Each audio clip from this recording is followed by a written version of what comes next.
ndifuza umukunzi rero ndifuza umukunzi ufite gahunda yo kubaka cyangwa yego sha umukunzi duhuje ikibazo muhuje shinge yego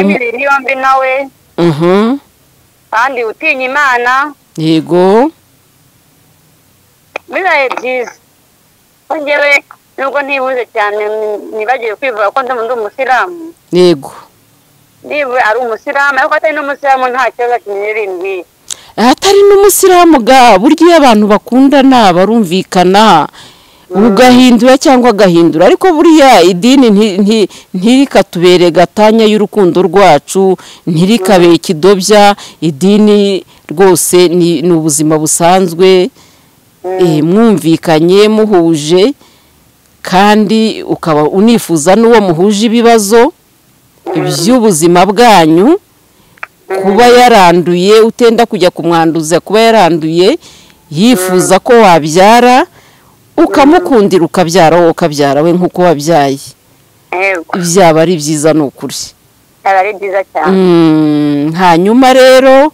ukomeza utubwire umukunzi wawe ibyo umwifuzaho nibura akaba ari mu myaka 30 hagati ya 30 na 40 hagati ya 30 na 40 yego yenda afite uburebure metero imwe na santimetero 60 yego biba byiza kurushaho kandi usenga n'cyambere buryo iyo umuntu usenga mugafatanya mu masengesho urugo rwashaka urugo ruzima umugabo ufite akazi nyine nawe urabyumva muri iki gihe umuntu ufite akazi runaka niba afite kakane katuma tuzamuka dutera imbere mutera imbere byaba byiza kurushaho umugabo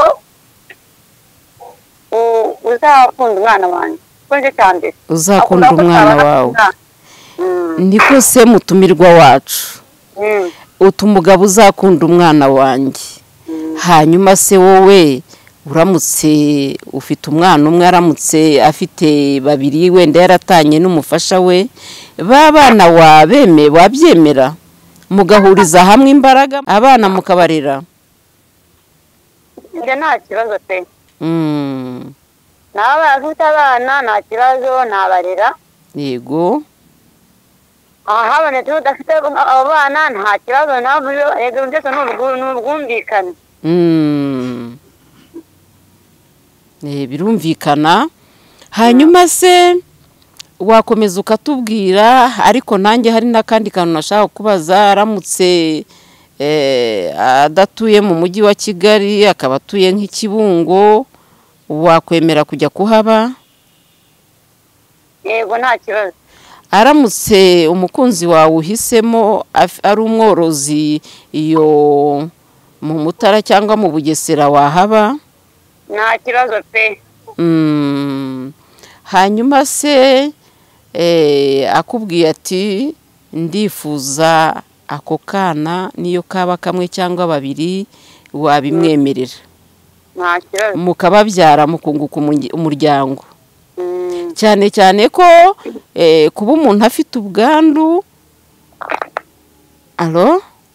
wenda gukuma manini kuba umuntu afite ubwandu si cyo kivuga ngo ntago yabyara si cyo kivuga ngo ntago yakora ngo yunguke si cyo kivuga ngo ntiyazamura umuryango cyangwa ngo azamure igihugu cyamubyaye icyo gihe ugiye kwa muganga ubabwira ko utwite ariko ukanababwira ko wasamye ariko ukanababwira ko ufite ubwandu bwa sida icyo gihe abaganga nicyo biyemeje nicyo babereyeho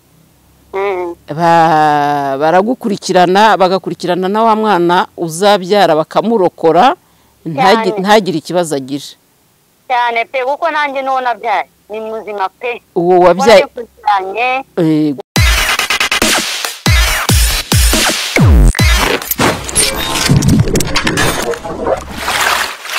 ikaze ku Muranga Family TV nongeye kubasuhuza kandi imbaragiza Imana yabaremye aho muri isi yose ndabizi muradukurikirana, ndabizi umunsi ku wundi muduha ibitekerezo, kandi burya uwawe iyo umuhaye igitekerezo ni ukuri uba umwubatse.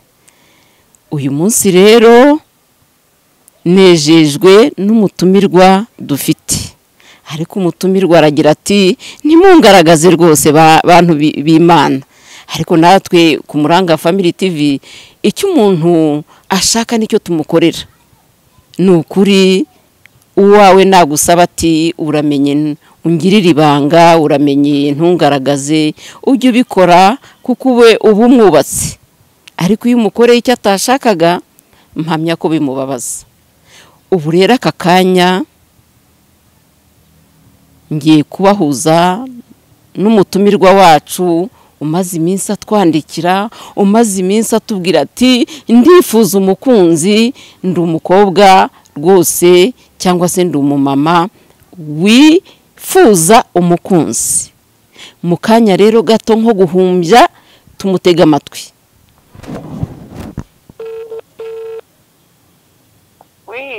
Muraho neza?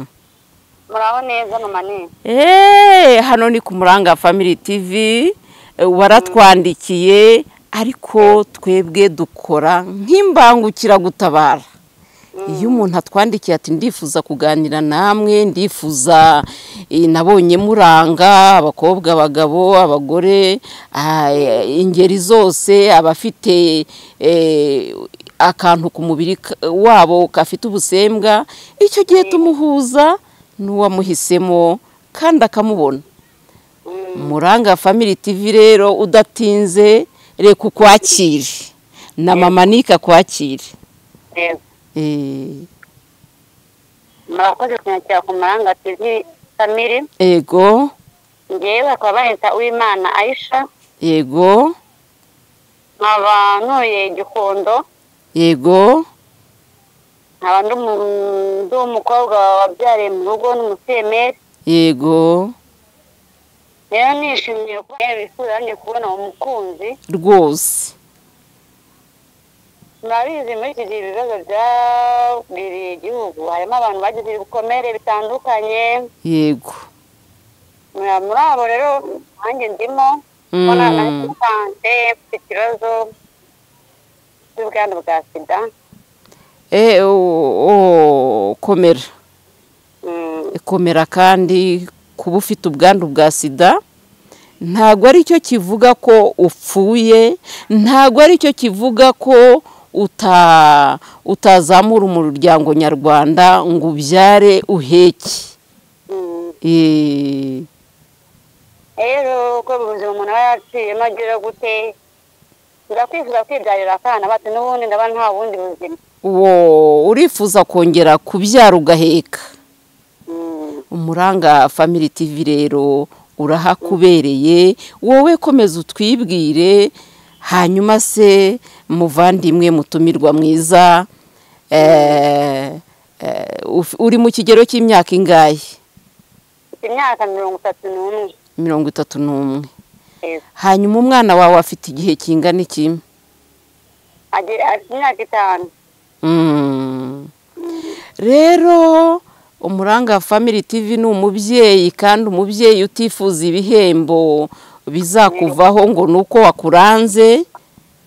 Ni umubyeyi ugira ibanga, ntabwo ariko nanone ugakenera kumenya gahunda zawe kugira ngo tumenye nyine. Ntabwo twakubaza ngo ubwo bwandu ubumaranye igihe kingana iki. Ubwandu ni ubwandu, kandi umenye ko kubana nabwo atari ko gupfa, kandi umenye ko kubana nabwo atari ko kutabyara. Urabyara pe abana runaka wifuza, hanyuma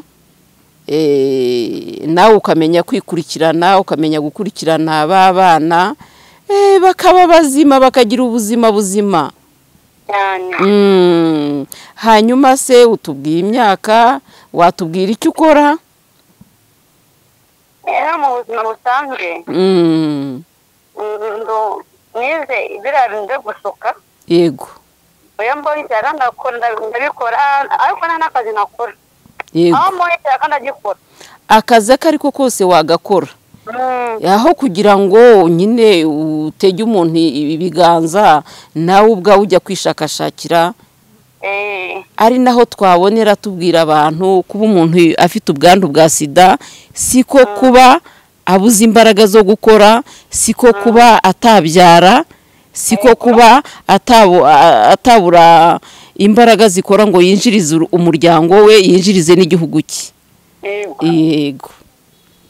Ngaho rero komeza utwibwire, ufite ibiro bingahe, ese uburebure bwawe ni bungahe, uruhu rwawe uko rusa nabyo utubwire. Ngewe mfite ibiro 50. Mfite uburebure bwa santimetero imwe na santimetero 52. Yego.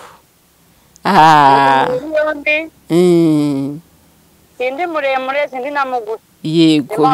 Oya birumvikana. Kandi rero ufite n'ibiro byiza, ubundi buryo umuntu uzi gucunga ibiro bye neza ajya kubireshyesha n'uburebure afite. Iyo ufite byinshi birenze uburebure ufite ntabwo aba ari sawa neza. Hanyuma warize? Ego narize, nubwo nyine nize ngo ndangize. Ariko ayo nize ntabwo cyatuma ntabona uwo mugati w'umwana, aho nkajya gukungajya nk'ahantu utakazi abasha kwisobanura, abasha kwivuga. Yego. Hanyuma ibyo kuba ufite icyo ukora kikagufasha ni byiza, niko kwiyubaka. Hanyuma nendaga kukubaza ngo urifuza umukunzi umeze ate? Ndifuza umukunzi rero. Ndifuza umukunzi ufite gahunda yo kubaka. Yego sha. Umukunzi duhuje ikibazo. Muhuje shinge. Yego. Imibiri yombi nawe. Kandi utinya Imana. Yego. Bibaye byiza. Ngewe nubwo ntibuze cyane nibagiye kwivuga ko ndi umusiramu. Yego. Niba ari umusiramu ariko atari n'umusiramu nta kibazo kinini. Atari n'umusiramu ga buryo iyo abantu bakundana barumvikana ugahindura cyangwa agahindura, ariko buriya idini ntirikatubere gatanya y'urukundo rwacu, ntirikabe ikidobya. Idini rwose ni ubuzima busanzwe, mwumvikanye muhuje, kandi ukaba unifuza n'uwo muhuje ibibazo by'ubuzima bwanyu, kuba yaranduye utenda kujya kumwanduza, kuba yaranduye yifuza ko wabyara ukamukundira ukabyara wowe ukabyara we nk'uko wabyaye. Byaba ari byiza n'ukuri. Ari byiza cyane. Hanyuma rero ukomeza utubwire umukunzi wawe ibyo umwifuzaho. Nibura akaba ari mu myaka 30, hagati ya 30 na 40. Hagati ya 30 na 40. Yego. Yenda afite uburebure metero 1 na santimetero 60. Yego. Aho biba byiza kurushaho. Kandi usenga n'cyambere buryo iyo umuntu usenga mugafatanya mu masengesho urugo rwashaka n'urugo ruzima. Umugabo ufite akazi nyine nawe urabyumva muri iki gihe umuntu ufite akazi runaka neza niba afite kakane katuma tuzamuka dutera imbere.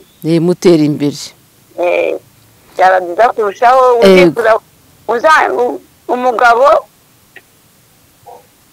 uzakunda umwana wanjye. Uzakunda umwana wawe. Niko se mutumirwa wacu. Umugabo uzakunda umwana wanjye. Hanyuma se wowe uramutse ufite umwana umwe, aramutse afite babiri wenda yaratanye n'umufasha we, babana wabyemera mugahuriza hamwe imbaraga abana mukabarera? Nta kibazo pe. Nawe afite abana nta kibazo nabarera. Yego. Habonetse udafite abana nta kibazo nabyo, yego byose n'ubwumvikane. birumvikana. Hanyuma se wakomeza ukatubwira, ariko nanjye hari n'akandi kantu nashaka kubaza. Aramutse adatuye mu mujyi wa Kigali akaba atuye nk'Ikibungo, wakwemera kujya kuhaba? Yego, nta kibazo. Aramutse umukunzi wawe uhisemo ari umworozi iyo mu Mutara cyangwa mu Bugesera, wahaba? Nta kibazo pe. Hanyuma se akubwiye ati ndifuza ako kana niyo kaba kamwe cyangwa babiri, wabimwemerera? Nta kibazo. Mukababyara mukunguka umuryango. Cyane cyane ko kuba umuntu afite ubwandu. Alo? Windi gukuma manini. Kuba umuntu afite ubwandu si cyo kivuga ngo ntago yabyara, si cyo kivuga ngo ntago yakora ngo yunguke, si cyo kivuga ngo ntiyazamura umuryango cyangwa ngo azamure igihugu cyamubyaye. Icyo gihe ugiye kwa muganga ubabwira ko utwite, ariko ukanababwira ko wasamye, ariko ukanababwira ko ufite ubwandu bwa sida. Icyo gihe abaganga nicyo biyemeje, nicyo babereyeho, baragukurikirana, bagakurikirana na wa mwana uzabyara, bakamurokora ntagire ikibazo agira. Cyane pe, kuko nanjye n'uwo nabyaye ni muzima pe. Uwo wabyaye ni ndabyara umwana w'imyaka 5, namukoze controle zose kujya ku myaka 5 ni muzima. N'uwumva ko bitashoboka birashoboka kubyara umwana muzima. Oya, kubyara umwana muzima ni ikintu rwose dusobanukiwe, ahubwo twanabwira, ahubwo nagusaba akantu kamwe, ukagira inama abantu banduye ubwandu bwa sida kandi bakeneye kubyara cyangwa se bitinya kuba bashaka. Icyo nabagira hina, umuntu ufite HIV ntabwo ubuzima baburangiye, nta n'igikuba kiba gicitse. Cyambere ni ukwakira ubuzima bwawe, iyo umaze kubwakira umenya no kububamo. Yego. Icyo nababwira cyane nanjye cyanshimishije, kubanye mbere mu myaka yashize numvaga ko bitashoboka, wumvaga wihebye. Ariko Imana, iyi leta yacu ngenda yishima cyane. Yego. Nakuze sindiho. Yego. Ariko nshima Imana niho duha leta y'ubumwe nziza cyane mutima. Yego, ndakumva.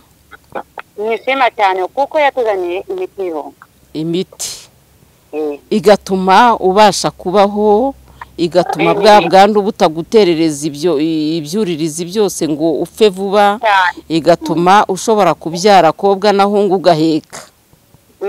Yego. Ntangije nzakwiva mu myaka 26 ndafite kuko nzabaho n'akana rwose. Ndarakanije nishakira umwana, nta kiza ndashaka umwana. Ariko mu kumushaka mfite impungenge ngira kuko wa mwana we n'umwana agiye kuza ameze nkanjye, ariko wa mwana niyo mwana ngiye kubyara. Imana yo gahora ku ngoma, Imana y'igitangaza, Imana itureberera. Ugiye kubyara umwana usanga ni muzima cyane, mbyara umwana w'umukobwa muzima. Ni ukuri nguhaye impundu. Nk'umuntu ariko ubuzi kubyara ugasanga wa mwana nta kibazo afite. Umva ngiye mwana ndamaya kanshimisha, nkabatariki byose ni leta y'ubumwe n'Imana. Ndabishima cyane, nshima Imana yanjye cyane. Yego. Niyo ndi gusari, ngende umusiramu, niyo ndi gusari. Yari Imana byankoreye ni byinshi kandi bacyari inkorera. Abwira undi muntu uba ugifite iyo myumvire kuko Imana irahari rwose. Hari abana benshi bafite icyo kibazo n'abakivukanye. Muri bo bafite ibyo bitekerezo ndabizi kuko hari benshi duvuga tukabiganiraho. Yego. Ariko ndabwira ngo iyo ushatse ugashaka umuntu muhuje ikaba ari niyo matabura ukaba yagukunda ukuri mutitari kubyara umwana muto.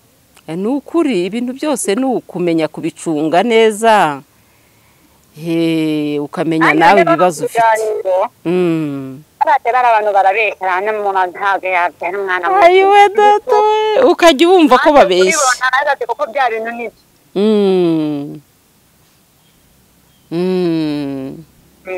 Ni ukuri Umuranga Family TV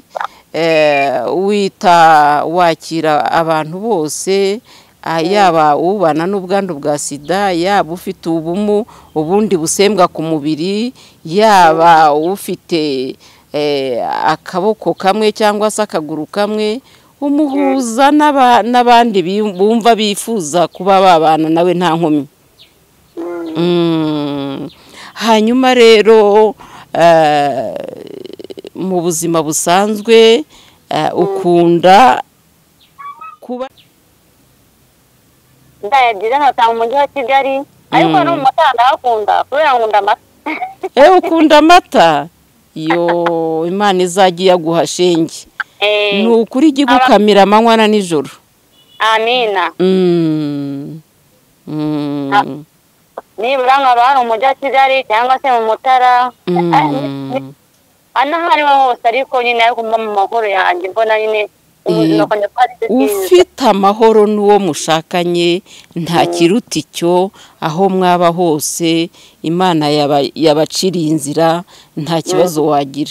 Rero nagira ngo ugire inama ku bantu wenda bashakanye cyangwa se bashakanye bakaba bafite icyo kibazo, bakaba ari bene babandi bicara batumvikana, ubabwira ingaruka bagira, kuko burya niyo umuntu afite ikibazo akicarana na mugenzi we batumvikana baryana, ubagira inama muri make. Numva inama nabagira, babanza bakumvikana bakakira ubuzima bwabo. Burya abana baryana baba batarakira ubuzima bwabo, batarakira ikibazo cyabo, batariyakira muri we. Yego. Icyambere ni ukwiyakira muri wowe. Wamara gusura urugo ukamenya ngo umuntu muri kumwe ni mugenzi wawe, mwubake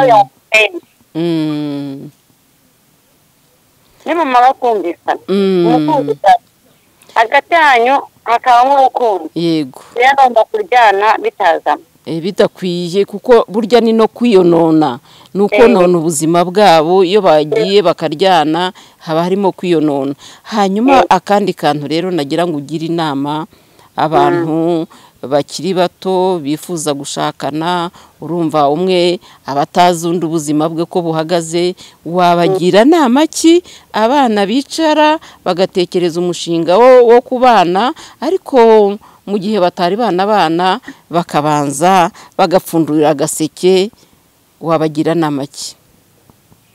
Ikintu cya mbere nabagira inama abana bakiri batoya b'urubyiruko, bagenzi banjye, kuko ntabwo icyo cyose kigaragara mu maso. Iki gihe umuntu amaze kwisobanukirwa akiyitaho ntumenye ibyo ari byo. Niba ukundanye n'umuntu banza ushishoze, nicyo cya mbere. Wamara gusobanukirwa n'umuntu muzima ukeneye ukeneye kubaka urugo, ari umuntu muzima ufite mu mutwe, ugomba kumusaba ko mujya kwa muganga mukamenya uko muhagaze. Kuko rero mutagiye kwa muganga ejo ko bateturukanye n'injye gushaka ibi n'ibi, usanga wicujije impamvu akoze cya kintu. Asanga uwo mubanye si muzima, yabiguhishe, biviramo hagati kwicana bitari ngombwa. Inama nabagira ni uku, niba abona kwifata byanze, ntahasigaye afata ako gakingirizo, aho kugira ngo azavanemo ikindi kintu byamugiraho ingaruka. Yego rwose niho hahandi usanga amakimbirane ari mu rugo, ni we wanzaniye iki, undi ati ni we wanzaniye iki, rukabura gica. Ibyiza rero niba batabashe kwifata, ubagira inama uti mujye mukoresha agakingirizo, hanyuma igihe cyo kubana nikiba cyegereje bajye kwa muganga bipimisha. Ni ukuri inama utanze ni nziza, wavuze umufasha wifuza imyaka afite twabyumvishe, wavuze abaye afite umwana ko ntacyo bigutwaye rwose mwahuriza hamwe imbaraga mugakora mukiyubaka mukubaka urwababyaye. Ibyo ndabigushimiye kandi inama ugire. Inshuti z'Umuranga Family TV twongeye kubashimira uburyo muduha ibitekerezo, uburyo mwirekura mukagira abantu inama, mwumvishe uyu mwana w'umukobwa, mwumvishe ko akiri na muto, ariko mwumvishe n'ibibazo yahuye nabyo, ariko kandi arakomeye, aremye, aravuga ati kwandura ubwandu bwa sida siko gupfa, siko kutabyara. Murumva ko byose abivuga. Noneho rero abakurikiye Umuranga Family TV, nongeye rero kubashimira mbivanye ku mutima, aho mwicaye hose mumenye ko tubahoza ku mutima. Na mama Nike arabakunda, nawe muramukunda. Rero mukomeze mudukurikire, ariko ibitekerezo byanyu bibe hafi, tube hafi ya bagenzi bacu bagiye bahura n'ibibazo batikururiye, kandi burya nta n'uwakwikururira ikimwica. Tubabe hafi, tubagira inama. Ari byo n'uwumvishe uyu mwana w'umukobwa ibyo avuze bimunyuze, turaguhuza nawe, nta biguzi tugusaba, turaguhuza nawe, ubundi mwubake urugo ruzira induru, ruzira umwiryane. Mwumvishe ko afite ibitekerezo byiza. Ubwo rero kari akagaruka, naho ubutaha tuzongera tubagezeho abatwandikiye abari benshi. Imana ibampera umugisha.